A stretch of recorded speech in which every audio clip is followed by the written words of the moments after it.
This shit is poison. And I got addicted to it like everybody else. This, I believe, is crack for entrepreneurs. For anyone that doesn't know what these are Velo. Some people call them Zins. Some people call them snus pouches, nicotine pouches.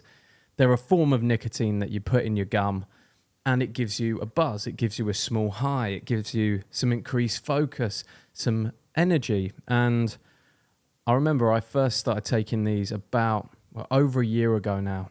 And my buddy was round my house in Bangkok when I lived there. And he tried them and he said, these are awesome. They're really strong. They feel great. And he was playing the PlayStation in my house. He said, come, sit down, play with me. Try this. I tried it and it gave me such a rush, like such a high, that I had to take it out and I felt a bit sick. And I was like, whoa, that didn't feel like a cigarette, or that didn't feel like a normal thing. That felt like something kind of crazy.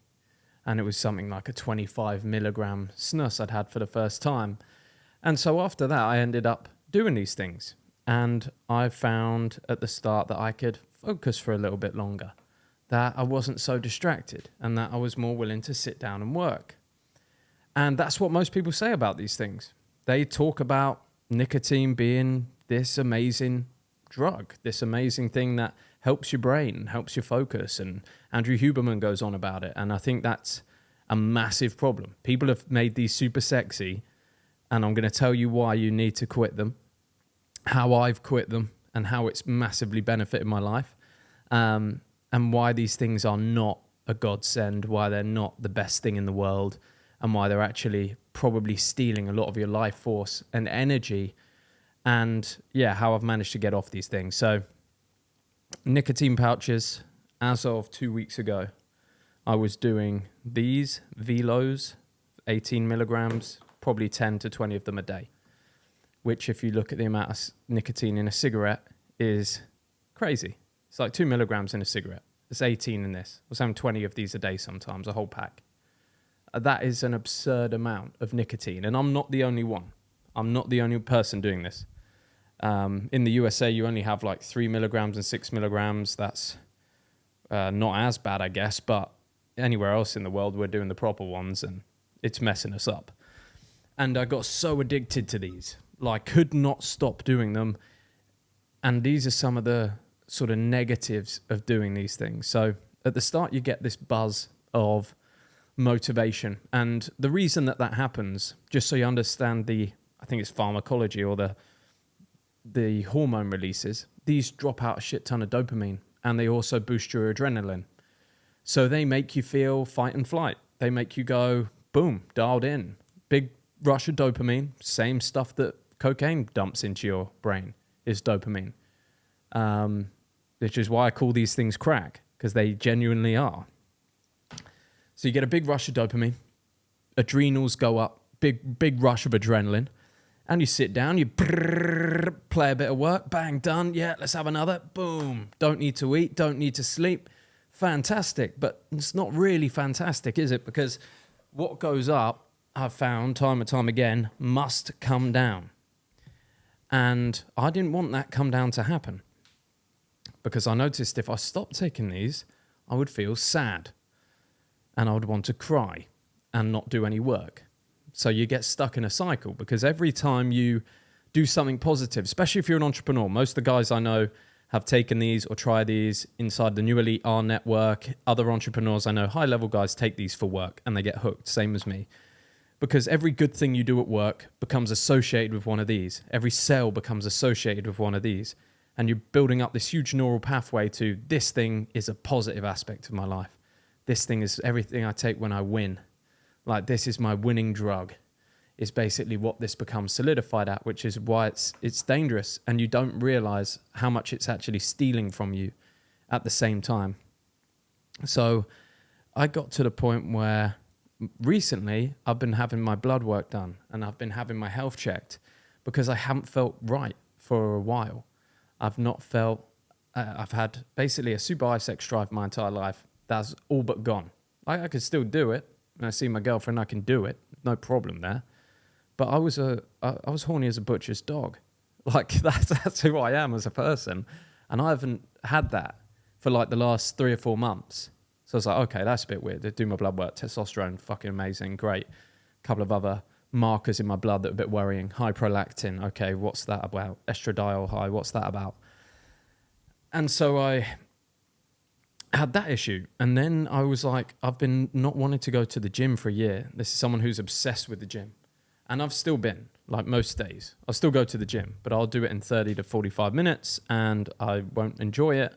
I certainly won't want to stay any longer, and it's forcing myself to do it. And this is coming from someone who's lived in a gym since they were pretty much 14. I've always wanted to go to the gym. I loved the gym. And I noticed I no longer loved the gym anymore. Like I didn't want to go to the gym. I've also realized that my mood swings are terrible. And if I don't have one of these, I'm a horrible bastard. First thing in the morning, like I can't talk to anybody. And until I've had one of these, there's no happiness in my life. And all these things started to add up. I was like, okay, I'm not as fit. I don't like the gym as much. I've got no sex drive. I can be motivated and work for about 5 minutes, and then I need another one of these. So there's no tangible benefit of focus there. And it's having a big impact on my life because I'm properly addicted to these things. So I looked at that and I was like, okay, I'm going to have to quit these things. I'm going to have to get rid of them. And I want to make this video to show you that you can do it, how I did it, and also just to make you aware that these are not the be-all and end-all of the world. They're not this amazing thing. They're actually shit. And the way I discern that in anything in life is look at anything in your life that's positive or negative. When you stop doing a positive thing, let's say, for example, you like bananas, you like a healthy diet, and you eat that every day, and you like going to the gym and you go every day. And then one day you don't eat a healthy diet and you don't go to the gym. Doesn't hurt. Doesn't make you feel withdrawals from those things. You just go, okay, had a bit of a rest day today, no problem, go back tomorrow. If you like eating bananas, you don't eat a banana one day, no problem. Next day, didn't eat a banana today, that's fine, not craving them, but next day I'll have a banana.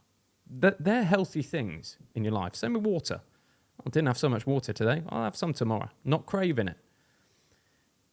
When you quit something bad, and the way you know that it's bad, and the way you know it has too much control over your life, is that when you don't have it, your fucking world ends. Which is exactly what happens to me when I try and quit these. Because this is not the first time I've quit these. I quit these 2 times before. Once for 2 weeks, once for 2 months. Ended up going back. I'll now give you my new and improved vision for how to get over these things, how to get off them, and the benefits it's going to bring to your life getting off these. So most recently, I quit these just over 2 weeks ago now. The benefits of that have been massive. Sex drive, fully restored. Cannot get out of the gym. 2 hours, 3 hours per day, every day. Absolutely love training. Cannot wait to train. Mood overall enhanced. I'm not reliant on something. I don't feel trapped by something. So my mood is a lot better. Focus is recalibrating, and I'll go through that. You certainly, your mind has to adjust from being on these. So don't worry if you feel a little off at the start. The way I quit these, and I'm in a privileged position, was where I can take a little bit of time off and I can go to a nice place and I can actually put myself essentially in a rehab. For some of you, that's not going to be possible. You're just going to have to fucking tough it out and be a big boy about it or a big girl about it. But what I do is I'll try and clear my calendar. So that's what I did this time. Cleared my calendar for a week, got rid of all my calls, did my last snus, smashed all my workout, got that all done, went to Thailand with my girlfriend for a week, enjoyed ourselves. Did a couple of magic mushrooms actually. That helped a little bit, retrain the mind. Because you can look at your addiction to something when you do mushrooms, and I'm not saying you need to do that to get rid of your addiction to something, but can help, just at a low dose. And I thought about it in my head, okay, why do I actually need this thing? I realised I don't need that thing. It can help you with those brain patterns, but be careful, that's not medical advice, I'm not telling you to do that. But I take some time off, because when you're off these, you're going to have 3 days, the first 3 days, you're going to feel a little bit sad. Because your body has been hooked to these to get its dopamine. And dopamine is what makes you feel good. It's what makes you happy. It's what makes you want to do your work. You stop having your dopamine and you're gonna find it difficult to concentrate. Now, those first 3 days, you've got to make sure that you're in a position where if you're sitting there and thinking, fuck, I've got so much work to do, but I feel like shit, I can't do it, you're going to reach for this again and you're going to take them again to get through that work. So try and get all that stuff done. Give yourself 7 days off or 7 days with minimal tasks. I still did a bit of work, but just nothing crazy. And let yourself relax. With these, one of the biggest impacts of these was on my sleep. I haven't been sleeping till 3 or 4 in the morning for months and months and months and months because I take these before I go to bed. I'd take 4 of these in bed, working. Like, that's fucked up. I shouldn't be working in bed at 3 and 4 in the morning eating these. These are not snacks. These are not candy. These are poison. They're actually poisonous. I think they actually say on the back, warning, highly toxic. Yeah.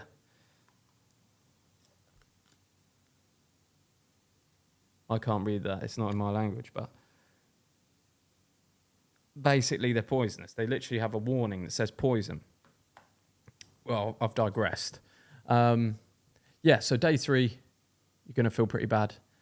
But you are going to, what you're going to do with these things is, these turn body energy, your whole energy source, into concentrated brain energy for about, when you start, 30 minutes to an hour. When you're at the end, about 5 minutes. You turn all your body's power into 5 minutes of concentration. When you stop doing these, your mind is struggling to concentrate, but your body gets all its power back. So you can go and work out at the gym, the best workout, best pumps you've had in a long time as soon as you quit these. You will have the best workouts return. You'll want to go to the gym. You'll want to run. You'll want to just do anything. Just get out of the house. You want to fuck. Like, you want to see your girlfriend and fuck. Like, you'll be horny again. And, I mean, that's what, like, living a good life is about. Like, being active, going out, wanting to do things, wanting to train, wanting to fuck. Like, all those things, it's stealing from you for those 5 minutes of focus. And nobody seems to be talking about it. Like, everyone's just saying, oh, yeah, upper decky, like, these are the best, man. Well, they're not. Like, I get it as well. Like, they were fun. I'm not saying they're not fun. They were. But for me, they're just not worth the cost. They're really not worth the cost. And I hope I stay off them. Like, this is the 3rd time I tried to quit these. And I'm hoping it's the last time. But I don't want to make any promises. They're fucking little buggers, these are. So if you haven't done them, don't do them. If you are doing them now, get through day 3. Day 4, 5, and 6, your brain's going to start coming back on. It's going to start turning back on. You'll get an hour's focus work in, 2 hours focus work in. Your workouts are going to increase, getting better and better and better. Your health, overall health feeling is going to improve. You're going to sleep a fuck ton. You're going to feel renewed. You're going to start eating properly. This killed my appetite. I could barely eat. You're going to start eating properly again. You're going to get real energy inside of your body. And your mood's going to return. And you're not going to be reliant on this for your mood. You're going to have a sense of humor again. It feels like when you stop taking these, it feels like a fog is lifted from your life. It feels like you were just going through this massive fog for so long, and like things weren't bothering you because you had these to take. And then you'll look at your life and your business and you'll think, what the fuck? What have I been doing for the past year? Like, there's so much that I could fix that I just have been too lazy to fix or didn't feel was a problem. And you'll start to see everything with clarity again. And yeah, you get through those first 7. They're probably the toughest. After that is smooth sailing. Get them out of the house. Get them away from you. Don't hang out with other people that are doing it, and avoid drinking alcohol when you're quitting this stuff. Like, if you really want to benefit your life and you drink alcohol and take nicotine, cut out alcohol and nicotine for the next 60 days. And you will see improvements in your life. 100%. You will see improvements in your life in the next 60 days. Your physique will get better. Your training, your focus, your concentration, all of those things will massively improve. So that's my rundown on these. There are entrepreneurs crack. People are making a shit ton of money off getting you addicted to them, and they're not good for you. And I just wanted to read out, so you guys know it's not just me. I'm going to read out some other guys that have had these and what issues they've had with them. So here we go. Here's a classic entrepreneur guy. Started using it in conjunction with ADHD medication. That'll be like Ritalin or Adderall, another thing that goes up and must come down. You've got to remember in life, guys, you've got to try and find a way to live naturally healthy. You've got to find a way to live with natural energy from your food, from your diet, from the way you live and sleep. Anything you're putting into your body that's unnatural and giving you a high will bring you down. And I'm not saying that as someone who's judging you for doing it. I've done loads of that stuff. Got a super addictive personality, and I love things that make me feel good. But I've learned over time that this is never the way. Started using in conjunction with ADHD medication, added 3,000 to my total recurring revenue per month in a few weeks, but eventually came to the point where it crashed my nervous system so hard that I was a zombie for over a week. At one point, I had a hard time reading numbers. Scary stuff. Can really flood you with dopamine, but red lightens you if you sustain it long enough. Also fucked up my martial arts because it affected my sleep. These are like standard. I've got another one from a guy who's a pretty awesome creator in Thailand, a guy called Travis Leon, short form creator. And he sent me a message. These are just on IG. So basically it started as a nice little kick, which quickly turned into a strong dependence and a lot of mood swings. If you didn't have your pouch the first thing in the morning, something doesn't quite make sense. I just lowered the dose and kept taking it. But the biggest problem came for me was from my nervous system. It became incredibly easy for me to get a dead arm. Arms would go numb. I got drunk one night, fell asleep on my arm, and got a thing called Saturday night palsy, where I couldn't get a sensation in my arm for a few hours. Basically killed all the nerves in his arm, took weeks to come back. Really negatively affected blood pressure and dilates your blood vessels so you don't get as much blood flow, and can impact you whether it's physical or mental. Pretty dangerous. Your sex life will decline, productivity, everything else. Oh, here we go. We've got my buddy Fred from the New Elite. Let's see what he said. Okay, so this is my opinion on zins and snus, right? I started doing them because I thought it would give me more ideas of like music and stuff. And then I just started doing them when I was working from home. I'd sort of lay in my chair, recline back, look at my Excel spreadsheet, and honestly, I could compare it to fucking heroin, mate. So that's why I stopped doing them. Yeah, it's crack. And then I went to the dentist. I'm telling you.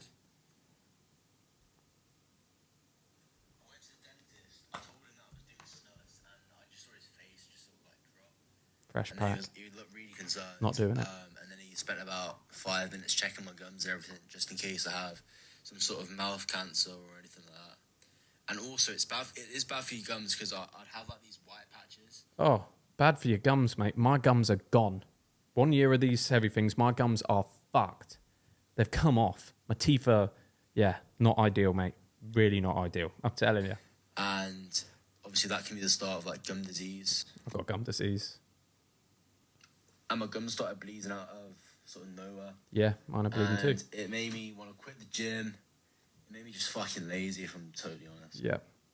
Basically, all you live for is a freaking snus and a coffee in the morning. And you do about 5 minutes of what you think is productive, and it's actually fucking not, and you give up everything else in your life. So, a bit of a heavy one there on like the snus that everyone kind of jokes about, but it's no joke. I don't think it's a joke. I think it's bad stuff. So, there you go. There's Jack's opinion on it. Hopefully you can use that. My top tips for quitting are cold turkey it. Get yourself a bit of time off to get your head straight. Watch your favorite movies. Get in the gym. Go for a run. Hang out with some buddies that are also quitting or don't do this stuff. Eat a healthy diet. Drink lots of water. Get a lot of sleep and give yourself a little rest period to get through it, because you're using these as a stress crutch for your work and you need to find a way to work naturally. So hopefully you can... that will benefit you. And I'll be dropping something soon, a little blast from the past, from the old days. We're re-bringing out the natural testosterone protocol with an entire health stack and how a man should look after his health. So we'll bring that out soon, because I've done loads of research on this stuff, a lot of blood work, a lot of different supplements, to a point now where I'm really starting to learn my body and what increases testosterone. So bring that for you soon. If you want to learn personal branding and speak to me every single week on the phone, group calls, we have an amazing community called the Icon Blueprint. You can check it out down below. And if you're a high-level guy, you want personal one-to-one mentorship with me and to be a part of my network, check out the New Elite and book a call with us to join that. That's all I got to offer you guys. It's been a pleasure. I'll see you soon. We're heading to Miami tomorrow, maybe doing daily vlogs on the Raw channel. So if you don't follow the Raw channel yet, go and check that out. Going to do daily vlogs. We'll see if we can get Max, my videographer, to stop snus. But he'll be a right bastard if we do. Anyway, see you guys.